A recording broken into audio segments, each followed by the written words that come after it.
Hello everyone. Today's PYQ, that is properties of synapse. Okay, maybe asked as a question, long question, properties of synapse. ठीक है, हाँ तो अभी start कर रहे हैं. हम लोग यहाँ पे 14 प्रॉपर्टीज़ डिस्कस करेंगे. पहले एन्यूमरेट कर देती हूँ. One is one way conduction, synaptic delay, summation, occlusion, subliminal fringe effect, convergence, divergence, facilitation, fatigue after discharge, reverberation, synaptic plasticity, reciprocal innervation and effect of acidosis and hypoxia. We will discuss one by one. ठीक है, सबसे पहली है one way conduction. One वे conduction का क्या मतलब है? Name itself suggest कि कंडक्शन एक ही डायरेक्शन में हो रहा है. कहाँ से कहाँ तक? Pre synaptic neuron to post synaptic neuron. तो action potential pre synaptic neuron से पास होकर पोस्ट साइनेप्टिक में जाएगा. ये ऑपोजिट डायरेक्शन में नहीं जाएगा. ये इम्पॉर्टेंट प्रॉपर्टी है हमारे केमिकल साइनैप्स की. ठीक है, केमिकल साइनैप्स की इम्पॉर्टेंट प्रॉपर्टी है वन वे कंडक्शन. ठीक है, हाँ, क्यों वन वे कंडक्शन होता है? यहाँ पे हम देख सकते हैं कि प्री साइनेप्टिक जो न्यूरॉन है ना, यहाँ पे इसके अंदर वेसिकल्स है और जिसमें न्यूरोट्रांसमीटर है, और जो पोस्ट साइनेप्टिक न्यूरॉन है वहाँ पे रिसेप्टर्स है. तो ये यही डायरेक्शन में ट्रांसफ़र एक्शन पोटेंशियल का ट्रांसमिशन होगा. ठीक है, जिसे कहते हैं law of dynamic polarity. Dynamic one direction, polarity that is action potential is transmitted. Also it is known as law of forward conduction भी कहते हैं. ठीक है, वन वे कंडक्शन का सिग्निफिकेंस क्या होता है? हमारा साइनैप्स जो है वो गेट की तरह एक्ट करेगा, जो कि हमारे इम्पल्स की डायरेक्शन नक्की करेगा कि यहाँ से इस डायरेक्शन में ही इम्पल्स को जाना है, इस डायरेक्शन में नहीं. ठीक है, तो ये हो गई number one property. Second property, synaptic delay. Delay मतलब ये जो इम्पल्स ट्रांसमिट होता है उसमें जो टाइम लगता है उसे साइनेप्टिक डिले कहते हैं. जो भी टाइम रिक्वायर्ड है पैसेज ऑफ इम्पल्स कहाँ से कहाँ तक, pre synaptic to post synaptic membrane. Normally हमारा जो साइनेप्टिक डिले होता है वो 0.5 मिली सेकेंड होगा. अगर एक साइनैप्स है तो 0.5 मिली सेकेंड. सपोज हमारा डिले होगा 1 मिली सेकेंड, तो आप कह सकते हैं कि वो 2 साइनैप्सिस से पास होगा. ठीक है, हाँ. तो साइनेप्टिक डिले का कॉज क्या है? नंबर वन, जो भी न्यूरोट्रांसमीटर यहाँ रिलीज़ होगा वेसिकल्स में, उसमें टाइम लगेगा. Number one. दूसरा, ये न्यूरोट्रांसमीटर डिफ्यूज़ होके हमारा ये साइनेप्टिक क्लेफ्ट में आता है, जहाँ से वो पोस्ट साइनेप्टिक मेम्ब्रेन में हुए रिसेप्टर से बाइंड होगा. ठीक है, तो दूसरा कारण है कि ट्रांसमिशन, न्यूरोट्रांसमीटर जो है उसको डिफ्यूज़ होने में टाइम लगता है. तीसरा, उसकी एक्शन के लिए भी टाइम चाहिए होता है. और चौथा कि यहाँ जो चैनल ओपन होगी, फिर सोडियम आयन एंटर होगी या पोटेशियम जो भी एंटर होगा है, इसके लिए भी टाइम लगेगा. सो ये हुआ हमारा कॉज ऑफ साइनेप्टिक डिले. कारण क्या है? अभी सिग्निफिकेंस क्या है? साइनेप्टिक डिले का सिग्निफिकेंस क्या है कि जो हमारा कंडक्शन है न्यूरॉन्स के थ्रू वो थोड़ा सा धीरे होगा. जितने साइनैप्सिस ज़्यादा, मैंने बताया ना, एक साइनैप्स है तो 0.5 मिली सेकेंड, 2 है तो डबल हो गया. ठीक है, और अगर हम साइनेप्टिक डिले पता है हमें, तो हमें ईजीली फाइंड आउट कर सकते हैं कि ये हमारा जो कंडक्शन और जो हमारा रिफ्लेक्स है उसके अंदर एक साइनैप्स है या मल्टीपल साइनैप्स है, मोनोसाइनैप्टिक है या पॉलीसाइनैप्टिक. ठीक है, तो ये हो गई नंबर सेकेंड प्रॉपर्टी. पहली है वन वे कंडक्शन, दूसरा है साइनैप्टिक डिले. तीसरा आएगा समेशन. समेशन हमने साइनैप्स में भी डिस्कस किया है. समेशन हमारा ईपीएसपी और आईपीएसपी को होगा. ठीक है, एक्शन पोटेंशियल का समेशन नहीं होता. Summation means addition. जो भी हमारा ग्रेडेड पोटेंशियल है उसका एडिशन होता है, एक्शन पोटेंशियल का एडिशन नहीं होता. तो समेशन के लिए हमेशा स्टिमुलस कितना कैसा होना चाहिए? सब मिनिमल, और यू कैन से सब थ्रेशोल्ड भी कह सकते हैं इसे. ठीक है, जो थ्रेशोल्ड स्टिमुलस आ गया तो फिर हमारा एक्शन पोटेंशियल जनरेट होगा जिसका समेशन नहीं होगा. ठीक है, समेशन दो टाइप के होते हैं, टेम्पोरल और स्पैटियल, जो हमने बताया. टेम्पोरल का मतलब है समेशन ऑफ टाइम. यहाँ ये जो साइनैप्स है ये वाला, एक इम्पल्स आया सब थ्रेशोल्ड का. ठीक है, उसके बाद थोड़े ही टाइम में दूसरा आएगा सब थ्रेशोल्ड, ये सब एडिशन हो जाएगा. ठीक है, और जो रिस्पॉन्स आएगा वो होगा हमारा टेम्पोरल समेशन. ठीक है, ऐसे ही स्पैटियल समेशन. स्पैटियल समेशन में क्या होगा? दो जगह पे एक ही साथ समेशन ऑफ स्पॉट, दो प्री साइनेप्टिक टर्मिनल पे एक ही साथ स्टिमुलेशन अगर करेंगे तो ये जो स्टिमुलेशन है दोनों ऐड हो जाएंगे और जो एक्शन आएगा इसे हम कहते हैं स्पैटियल समेशन. हमारी थर्ड प्रॉपर्टी हो गई. ठीक है, फोर्थ प्रॉपर्टी है ऑक्लूजन. अभी ऑक्लूजन क्या है इसके लिए पहले एक्सप्लेन कर देती हूँ. ठीक है, यहाँ पे अगर हम एक प्री साइनेप्टिक टर्मिनल को स्टिमुलेट कर रहे हैं, ठीक है, तो सपोज़ हमारे 10 पोस्ट साइनेप्टिक न्यूरॉन स्टिमुलेट हो रहे हैं, ठीक है। दूसरा बी कर रहे हैं तो भी हमारे 10 पोस्ट साइनेप्टिक टर्मिनल स्टिमुलेट हो रहे हैं। अगर हम ए और बी दोनों को करेंगे तो मैथमेटिकली कितने होने चाहिए, 20 पोस्ट साइनेप्टिक न्यूरॉन का स्टिमुलेशन होना चाहिए, पर यहाँ पे वो है लेस देन 20, ये देख सकते हैं 15 होगा। तो जिसे कहते हैं ऑक्लूजन। ऑक्लूजन क्यों, क्योंकि ये कुछ टर्मिनल्स है वो कॉमन है दोनों न्यूरॉन्स के लिए, ठीक है। तो ऑक्लूजन को कैसे डिफाइन करेंगे, रिस्पॉन्स ऑफ साइमल्टेनियस स्टिमुलेशन साथ साथ of 2 pre synaptic neuron that is less then sum total of the response obtained by separate stimulation of the same neuron. Separate stimulation से जो रिस्पॉन्स आता है उससे अगर हम साथ में स्टिमुलेट करेंगे तो रिस्पॉन्स कम आएगा, that is property of occlusion, ठीक है। अभी इससे ऑपोजिट प्रॉपर्टी हो गई सबलिमिनल फ्रिंज। ये पूरा ही उल्टा है। अगर हम न्यूरॉन ए स्टिमुलेट कर रहे हैं यहाँ पे तो हमारे suppose 5 post synaptic terminal stimulate होंगे, अगर बी कर रहे हैं तो और 5 हो रहे, तो अगर ए और बी दोनों करेंगे ए प्लस बी तो कितने होने चाहिए, 10, इसके बदले होंगे 12। क्यों 12 हो रहे, क्योंकि सबलिमिनल फ्रिंज मीन्स यहाँ पे जो फ्रिंज मीन्स पेरीफेरी, जो पेरीफेरी में 2 न्यूरॉन्स है ना, दोनों को ए और बी दोनों सब थ्रेशोल्ड स्टिमुलस दे रहे हैं, सब थ्रेशोल्ड अथवा सबलिमिनल, ठीक है। तो ये जो सब थ्रेशोल्ड स्टिमुलस आ रहा है इन दोनों में, जब वो दोनों साथ में स्टिमुलेट होंगे तो ये सब थ्रेशोल्ड स्टिमुलस सब मिनिमल स्टिमुलेशन का समेशन हो जाएगा और ये 2 न्यूरॉन भी स्टिमुलेट हो जाएंगे, ठीक है। जैसे कि हमारा एक वायर है, इसके साथ 5 बल्ब कनेक्टेड है, दूसरे के साथ भी 5 है, ठीक है। तो दोनों जब साथ में स्विच ऑन करेंगे तो क्या होगा, 10 के बदले 12, क्योंकि ये 2 जो और बल्ब्स है उसको थोड़ा थोड़ा इलेक्ट्रिसिटी पास हो रहा है दोनों में से, ठीक है। सो ये हो गया subliminal fringe effect. I repeat, 5 properties की हमने। Number 1 that is one way conduction, second that is synaptic delay, third summation, fourth occlusion, 5 subliminal fringe, ठीक है। Number 6 convergence. कन्वर्जेंस क्या होता है, यहाँ पे देख सकते हैं बहुत सारे प्री साइनेप्टिक टर्मिनल्स जो ये सब, ठीक है, वो कन्वर्ज होते हैं सिंगल पोस्ट साइनेप्टिक टर्मिनल के ऊपर, ठीक है। तो ये हो गई हमारी convergence property. Large number of pre synaptic neuron जिसको साइनेप्टिक कनेक्शन है सिंगल पोस्ट साइनेप्टिक न्यूरॉन के ऊपर, ठीक है। तो क्या होगा, कुछ न्यूरॉन्स जो है वो एक्साइटेटरी है, कुछ इनहिबिटरी है, तो जो फाइनल इफेक्ट आएगा वो सबका समेशन होगा, ठीक है। सपोज ये 3 मिलीवोल्ट बढ़ाता है, ये 2, ये 5 प्लस, ये 7 प्लस, ये -5, तो जो टोटल जो हमारा एक्शन पोटेंशियल जनरेट होगा वो इन सब का समेशन है। 3 - 2, अगर ये माइनस है तो ये प्लस है तो +5, ये 7 प्लस है तो +7 और ये 5 माइनस है तो 5 माइनस, तो ये दिस इज समेटिव इफेक्ट, ठीक है। और जो हमारी ट्रैक्स है, कॉर्टिकोस्पाइनल ट्रैक, रेटिकुलोस्पाइनल, रूब्रोस्पाइनल, ये सब कन्वर्ज होते हैं हमारे मोटर न्यूरॉन्स के ऊपर, ठीक है। तो ये हो गई कन्वर्जेंस प्रॉपर्टी। इससे ऑपोजिट है डाइवर्जेंस प्रॉपर्टी। डाइवर्जेंस मीन्स एक ही प्री साइनेप्टिक टर्मिनल है जो कि हमारा बहुत सारे पोस्ट साइनेप्टिक टर्मिनल्स के ऊपर डाइवर्ज हो रहा है, ठीक है। तो जिसे हम कहते हैं डाइवर्जेंस। डाइवर्जेंस का क्या सिग्निफिकेंस है, हमारा जो इम्पल्स है वो मल्टीप्लाई एम्पलीफाई हो जाएगा। अगर इन्फॉर्मेशन एक ही न्यूरॉन को दी है तो वो जाके सभी न्यूरॉन में पहुंच जाएगी, जिसे कहते हैं एम्पलीफिकेशन ऑफ इम्पल्स। 7 प्रॉपर्टीज़ हो गई, ठीक है। फिर से बता रही हूँ, one way conduction, synaptic delay, summation, occlusion, subliminal fringe, convergence, divergence, ठीक है। इसके बाद आएगा फटीग। फटीग का क्या मीनिंग है, फटीग हम बोलते हैं ना थक जाते हैं, तो फटीग को डेफिनेशन कैसे करेंगे कि अगर हम रिपीटेडली स्टिमुलेट करते रहेंगे अगर साइनेप्स को, तो क्या होगा, repeated stimulus reduce responsiveness and produce state of reversible loss of activity. अगर ये साइनेप्स को रिपीटेडली हम स्टिमुलेट करते रहेंगे तो रिवर्सिबल लॉस ऑफ एक्टिविटी का स्टेज आ जाएगा। क्यों, क्योंकि हमारा न्यूरोट्रांसमीटर है वो एग्जॉस्ट हो गया और वेस्ट प्रोडक्ट्स एक्यूमुलेट हो गए, ठीक है, ऑक्सीजन गया, ठीक है, न्यूट्रिएंट्स कम हो गए, तो जो हमारा एक्टिविटी है वो रिस्पॉन्स है जो रिड्यूस हो जाएगा। इंपॉर्टेंट थिंग फटीग में है कि रिवर्सिबल है, अगर रेस्ट करेगा कोई भी तो फिर से वो सब एक्टिविटी आ जाएगी, ठीक है।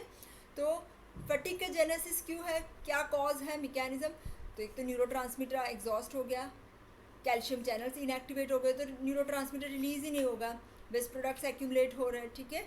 और जो पोस्ट साइनेप्टिक मेम्ब्रेन है वो भी रिफ्रैक्टरी हो जाएगी, यहाँ जो रिसेप्टर है ना सब यूज़ हो जाएंगे, तो भी फटीग जेनेसिस हो जाएगा, ठीक है। फिर आएगा फैसिलिटेशन। फैसिलिटेशन क्या है?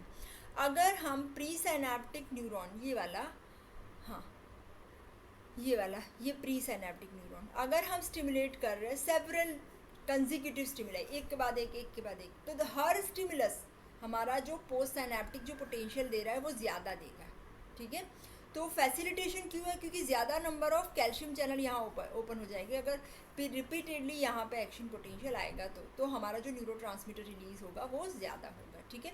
तो वो हो गई हमारी प्रॉपर्टी ऑफ फैसिलिटेशन, ठीक है। 9 प्रॉपर्टीज़ फिर से: one way conduction, synaptic delay, summation, occlusion, subliminal fringe effect. Number 5 property was subliminal fringe effect. Number 6 that is convergence. 7 divergence. 8 fatigue और 9 facilitation, ठीक है।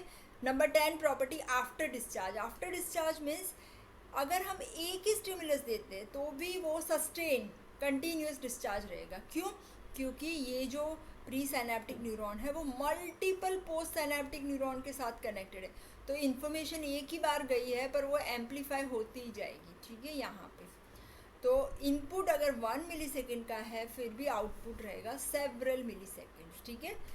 नेक्स्ट प्रॉपर्टी है रिवर्बरेशन। रिवर्बरेशन का meaning क्या है? अगर एक इन्फॉर्मेशन है यहाँ प्री साइनेप्टिक टर्मिनल से पोस्ट साइनेप्टिक में जा रही है और ये जो पोस्ट साइनेप्टिक टर्मिनल आपका प्री साइनेप्टिक से कनेक्टेड है, तो ये जो इन्फॉर्मेशन है ये सर्किट में चालू ही रहेगी, ये वाली।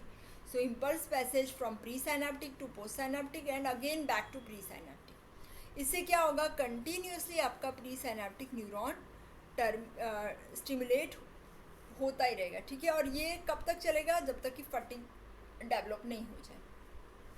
12th property synaptic plasticity. Plasticity का मतलब क्या है? हमारा जो साइनेप्टिक ट्रांसमिशन है ना वो मोल्ड हो जाता है, चेंज हो जाता है। किसके बेसिस पे चेंज होगा? हमारा जो पास्ट एक्सपीरियंस है। हमारा साइनेप्टिक कंडक्शन बढ़ भी सकता है, घट भी सकता है, ठीक है। इसके एग्जाम्पल्स है प्लास्टिसिटी का। प्लास्टिक होता है ना जैसे मोल्ड होता है, सेम वे। तो इसके एग्जाम्पल है पोस्ट टिटेनिक पोटेंशिएशन, एक तो long term potentiation, long term depression, habituation, sensitization करवा रही हूँ। पोस्ट टिटेनिक पोटेंशिएशन का एग्जाम्पल मैं बता रही हूँ यहाँ पे। ये आप देखो, ये जो है एक प्री साइनेप्टिक न्यूरॉन है जिसे हमने ये स्टिमुलस दिया है तो इतना रिस्पॉन्स आएगा, ठीक है। इसके बाद हम क्या कर रहे हैं? Tetanic stimuli. Tetanic means multiple stimuli, 100 stimuli per second देते कि कितने टाइम के लिए? 2 सेकेंड्स के लिए। और फिर उसके बाद तो ये टिटेनिक स्टिमुलाई आ गया, ठीक है। उसके बाद जो पहला स्टिमुलस दिया है उतना ही स्टिमुलस दे रहे, और यहाँ आप देखो कि रिस्पॉन्स बढ़ गया। ये रिस्पॉन्स यहाँ पे, ये यहाँ पे, ठीक है। तो ये रिस्पॉन्स बढ़ जाता है। उसका एग्जांपल मैं आपको दे सकती हूँ, ठीक है। सपोज़ अगर आप क्लास में ध्यान नहीं दे रहे, ठीक है, उसके बाद आपके टीचर आपको बहुत डांटेंगे, फायरिंग करेंगे। फायरिंग का मतलब हुआ टिटेनिक स्टिमुलस, ठीक है। तो क्या होगा? उसके बाद अगर आपको जो कुछ भी पढ़ाया होगा तो आपको याद रह जाएगा। कभी कभी तो लाइफ टाइम याद रह जाता है कि टीचर ने मुझे इसमें डांटा था, ठीक है। क्यों? क्योंकि ये जो टिटेनिक स्टिमुलाई होते हैं ना, इससे क्या होता है? बहुत सारा कैल्शियम रिलीज़ हो जाता है, ठीक है। तो ये जो कैल्शियम है ना वो प्री साइनेप्टिक न्यूरॉन के अंदर ट्रांसमिशन बढ़ाता है, पोस्ट साइनेप्टिक को पोटेंशिएट करता है। जो तो हमारे जो टीचर्स और हमारे पेरेंट्स जो हमें फायरिंग करते हैं ना, वो किसके लिए होती है? हमारे पोटेंशिएशन के लिए, हमारे ग्रोथ के लिए होती है। तो ये हो गया हमारा first property, post tetanic potentiation. दूसरा हो गया लॉन्ग टर्म पोटेंशिएशन। ये क्या है कि ये जो टिटेनिक स्टिमुलेशन है वो लंबे टाइम तक रहेगा। ये वाला है वो थोड़े ही टाइम तक रहेगा। ये देख लो, आप वापस नॉर्मल आ गया। पर अगर ये स्टिमुलेशन हमने लिम्बिक सिस्टम में कर दिया ही, जैसे कि हिप्पोकैम्पस लिम्बिक सिस्टम का पार्ट है, तो ये लॉन्ग टर्म रहेगा। अगर किसी को ऐसे बोलते हैं ना, इसको एक बार बहुत डांटा तो उसकी पूरी लाइफ चेंज हो गई, तो क्या हुआ? ये इसका जो लॉन्ग टर्म कैल्शियम जो आउटपुट था ना, दैट इज़ इंक्रीज। वाई? ये कहाँ पे होता है? जब हमारे हिप्पोकैम्पस, जो कि लिम्बिक सिस्टम हमारे इमोशन से रिलेटेड है, तो जब लिम्बिक सिस्टम या हिप्पोकैम्पस के न्यूरॉन्स के अंदर हम टिटेनिक फायरिंग देते हैं तो ये जो आएगा लॉन्ग टर्म में, उसका डायग्राम में दिखाती हूँ। ये देख लो, लॉन्ग टर्म स्टिमुलेशन। तो ये जो है ये लॉन्ग टर्म रहेगा। ये देखो, ये नॉर्मल आ गया, वापस घट गया, पर इसका लंबे टाइम तक रहेगा, ठीक है। कभी बोलते हैं ना इसको बहुत डांट दिया तो ये पूरा ही चेंज हो गया। तो डांट अगर हमारे दिमाग में लिम्बिक सिस्टम में चली जाती है, इमोशंस में चली जाती है, तो that affects our synaptic transmission, ठीक है। So that is long term potential. This is just an example. ऐसे ही लॉन्ग टर्म डिप्रेशन भी होता है, लॉन्ग टर्म पोटेंशिएशन से ऑपोजिट, ठीक है। इसमें क्या होता है कि अगर स्लो स्टिमुलेशन करते हैं प्री साइनेप्टिक न्यूरॉन का तो क्या होगा, कैल्शियम इन्फ्लक्स डिक्रीज हो जाएगा और साइनेप्टिक कंडक्शन डिक्रीज होगा, वो भी हिप्पोकैम्पस और सेरिबेलम में वी कैन हैव दिस। और long term potentiation and depression जो है वो हमारी लर्निंग और मेमोरी के लिए बहुत इंपॉर्टेंट है, ठीक है। इसके बाद आएगा हैबिचुएशन सेंसिटाइजेशन। हैबिचुएशन मीन्स अगर नॉन इंजूरियस स्टिमुलस अप्लाई करते रहेंगे तो हमारा जो साइनेप्टिक रिस्पॉन्स है वो डिक्रीज हो जाएगा। उसका भी एग्जांपल दे रही हूँ, ठीक है। अगर सपोज कोई हमारी आँख के सामने कुछ लेके आता है तो इनिशियली क्या होता है, आइज़ क्लोज हो जाती है, पर फिर हम छोटे थे तो ऐसे करते थे ना, ऐसे आँख के सामने हर बार लेके आते हैं तो फिर आंख बंद नहीं होती। क्यों? क्योंकि हमें पता है कि ये जो स्टिमुलस है वो इंजूरियस नहीं है, तो हमारा जो अभी साइनेप्टिक ट्रांसमिशन है वो कम हो जाएगा, ठीक है, जिसे कहते हैं हैबिचुएशन। उससे ऑपोजिट सेंसिटाइजेशन, जबकि इंजूरियस स्टिमुलस आता है तो हर बार रिस्पॉन्स बढ़ जाता है। एग्जाम्पल उसका, सपोज कहीं पे प्लग है या स्विच है, वहाँ पे आपको पता है कि वो शॉर्ट लगेगा, तो वहाँ जाने से पहले ही हम हमारा हाथ ले लेंगे क्योंकि पता है कि इंजूरियस स्टिमुलस है, तो दैट रिजल्ट्स इन सेंसिटाइजेशन। और दूसरा एग्जांपल, छोटे बच्चे होते हैं डॉक्टर की कैबिन में जाते ही रोना चालू कर देते हैं, वाई? बिकॉज उन्हें पता है कि इंजेक्शन लगाएंगे। तो इंजूरियस स्टिमुलस अगर अप्लाई करते हैं तो वो साइनेप्टिक ट्रांसमिशन को बढ़ा देता है, जिसे कहते हैं सेंसिटाइजेशन, ठीक है। और इसीलिए इसके लिए भी जो है वो calcium mediated changes are important, ठीक है। तो हमारा हो गया नंबर 12 प्रॉपर्टी। रिपीट कर रहे हो, वन वे conduction, synaptic delay, summation, occlusion, subliminal fringe, convergence, divergence, fatigue, facilitation, ठीक। Number 10 after discharge, 11 reverberation, 12 synaptic plasticity. Plasticity में आएगा post tetanic potentiation, long term potentiation, long term depression, habituation, sensitization, ठीक है।